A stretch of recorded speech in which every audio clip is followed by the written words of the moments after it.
Hello students, आज आपके लिए लाई हैं आपके लास्ट ईयर का क्वेश्चन पेपर। ये question paper BA first year students के लिए है। आपका फर्स्ट पेपर है शॉर्ट स्टोरीज़ का। ओके, लास्ट ईयर का पेपर है 2022। कोड है आपका A109। इस पेपर में ये देख लेते हैं कि लास्ट ईयर आपसे किस तरह के क्वेश्चंस पूछे गए थे, ताकि इस बार आपको हेल्प मिल जाए कि किस तरह से आपको प्रिपरेशन करनी है। आपकी very short, short and long types questions आएंगे।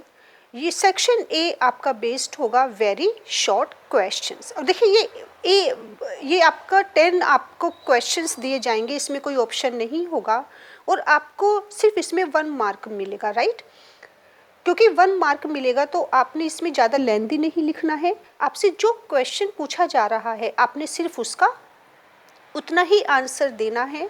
और ये आंसर आपका एक वर्ड में भी हो सकता है, एक लाइन में भी हो सकता है। बस आपने ये इस पर ध्यान देना है that you have to be to the point. आपने टू द पॉइंट आंसर देना है।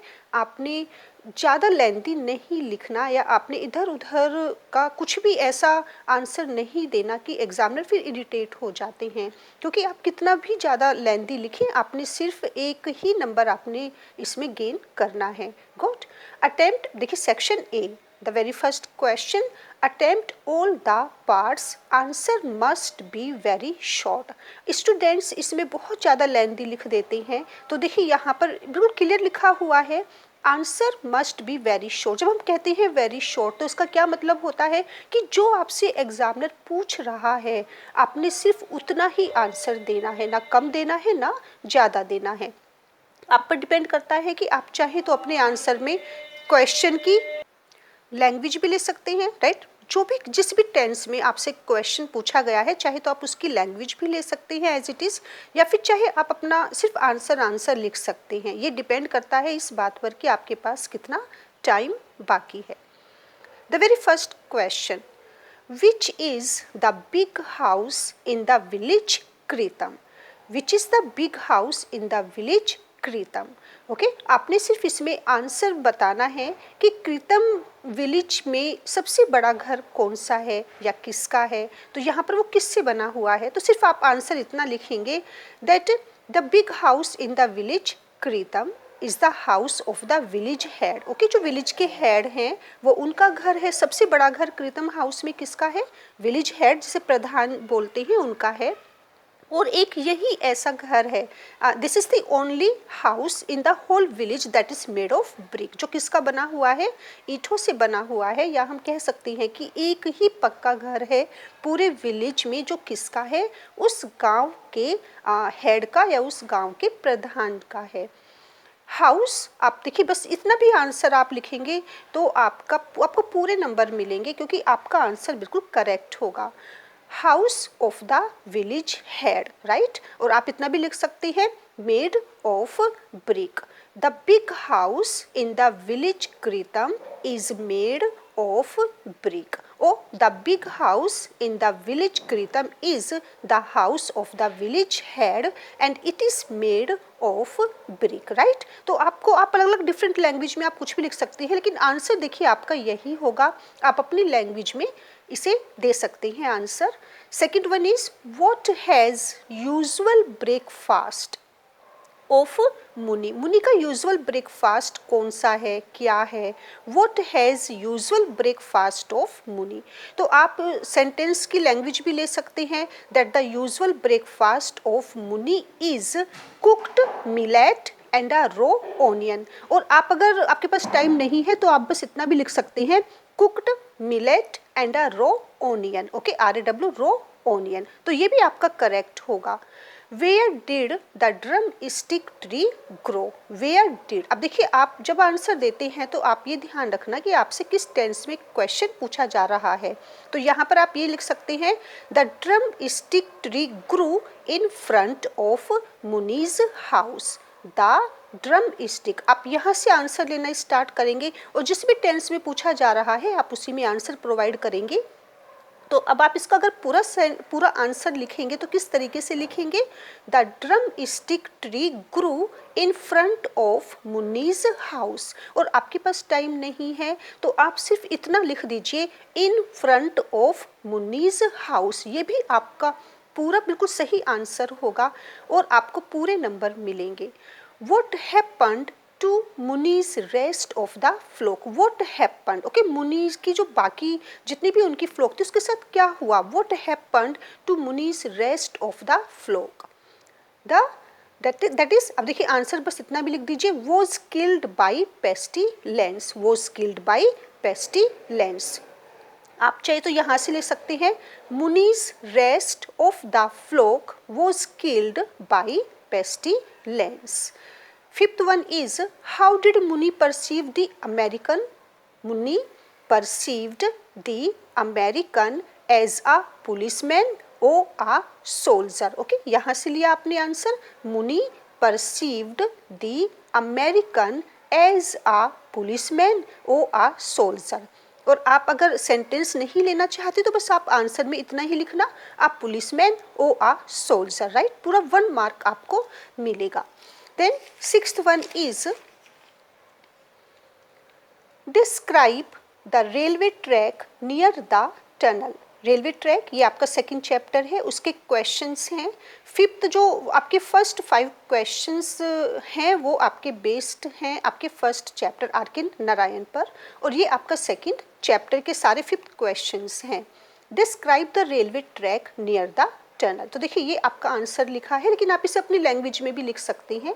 ये सिर्फ आपकी हेल्प के लिए लिखा है कि जो टनल के नज़दीक है रेलवे ट्रैक वो किस तरह की है, आपको उसे डिस्क्राइब करना है। द रेलवे ट्रैक और the railway lines were 2 straight black serpents, right. तो बस देखिए इसको अंडरलाइन इसीलिए क्या है कि आप इतना भी लिख देते हैं सफिशिएंट होगा। 2 स्ट्रेट किस तरह की थी, वो ऐसे लग रहा था जैसे कि वो railway track 2 straight black serpent की तरह, काले सांप की तरह, काले नागों की तरह लेटी हुई हैं या बिछी हुई हैं। The railway lines were 2 straight black serpents disappearing into the tunnel in the hillside. Hillside. Disappearing into the tunnel in the hillside. Right? अब ये क्योंकि इन्होंने डिस्क्राइब पूछा है, आपको बताना है कि रेलवे ट्रैक किस तरह की थी, तो ये आपका 2-3 सेंटेंस में हो सकता है। लेकिन अगर आपने इसको ब्रीफ करना है तो आप बस इतना लिख देना, 2 straight black serpent. Something is better than nothing. लेकिन कोई भी क्वेश्चन आप किसी भी कीमत पर छोड़कर नहीं आएंगे, आपसे जितना भी आता है आप उसको जरूर लिखना है। What is the name of the watchman? सुंदर सिंह। अब बस इतना लिख दीजिए, सुंदर सिंह। और आप अगर पूरा सेंटेंस लिखना चाहते हैं, the name of the watchman is सुंदर सिंह, और आंसर को हाईलाइट कर दीजिए या अंडरलाइन कर दीजिए। Next one, why was it necessary to drive the leopard out of the tunnel? क्यों जरूरी था लेपर्ड को टनल से बाहर ले जाना, क्यों जरूरी था? Why was it necessary to drive the leopard out of the tunnel? Right? If अब देखिए यहाँ से ले लेना, आप अपना पूरा अगर आंसर लेना चाहते हैं, it was necessary, it was necessary, क्योंकि ये was आया है इसी टेंस में आपने आंसर देना है। अगर is आता तो is ही लेते।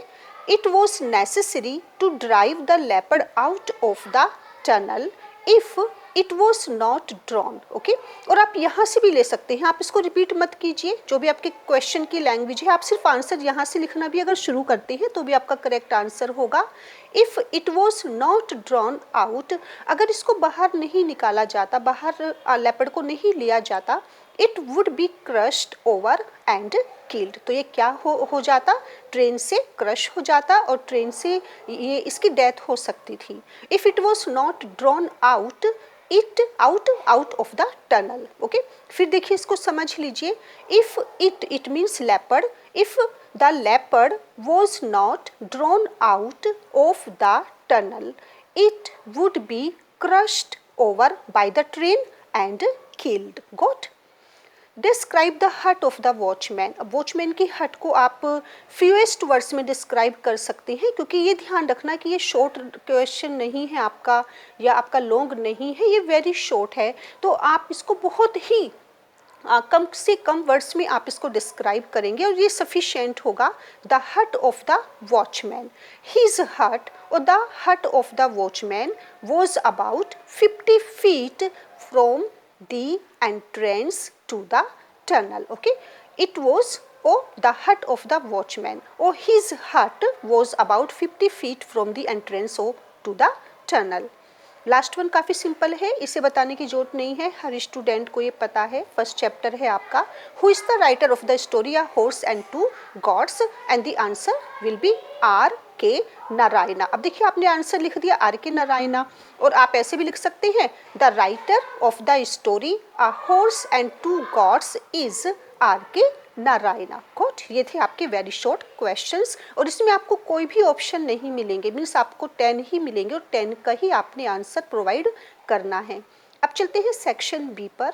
सेक्शन बी आपके शॉर्ट टाइप क्वेश्चंस हैं, क्योंकि इसमें आपको एक क्वेश्चन पर सिर्फ 5 मार्क मिलेगा। 5 मार्क्स का है तो आप इसको भी ज़्यादा लेंदी नहीं लिखेंगे। अटेम्प्ट एनी टू, कोई भी 2 क्वेश्चन आपने करने हैं, उसमें आपको ऑप्शंस मिलेंगे, मीन्स आपको इसमें चॉइस मिलेगी। The very first is right a short note on the dramatic element in the story paste. Okay, ये पी कैपिटल है, यहाँ पर नाम है आपका स्टोरी का paste. What is the apparent difference between the courtships of Hicks and Paisley? What fate did the predecessor of Louis Rimayer meet and why? What fate did the predecessor of Louis Rimayer meet and why? तो ये आपके यहाँ पर 3 questions हैं। 3 में से आपने out of 3 you have to answer only 2 questions. Then next one is section C. 3 of the following answer must be descriptive। अब आपके यहाँ पर लॉन्ग क्वेश्चंस आ जाते हैं डिस्क्रिप्टिव टाइप्स, और ये सबसे इम्पोर्टेंट होते हैं। क्यों? क्योंकि इसमें आपने हेडिंग्स भी यूज़ करनी है, और आपने अगर आपके पास कोटेशंस हैं और आपको कुछ भी अच्छी कोई डायलॉग या स्टोरी में कोई भी सेंटेंस अच्छा लग रहा है, तो आप उसको यहाँ पर यू मस्ट ऐड आपको करना चाहिए, क्योंकि ये आपको प्रोवाइड करेगा 10 मार्क्स। अब इसमें आपको देखिए कितने सारे ऑप्शन मिले हैं, 1 2 3 4 5। Out of 5 you have to answer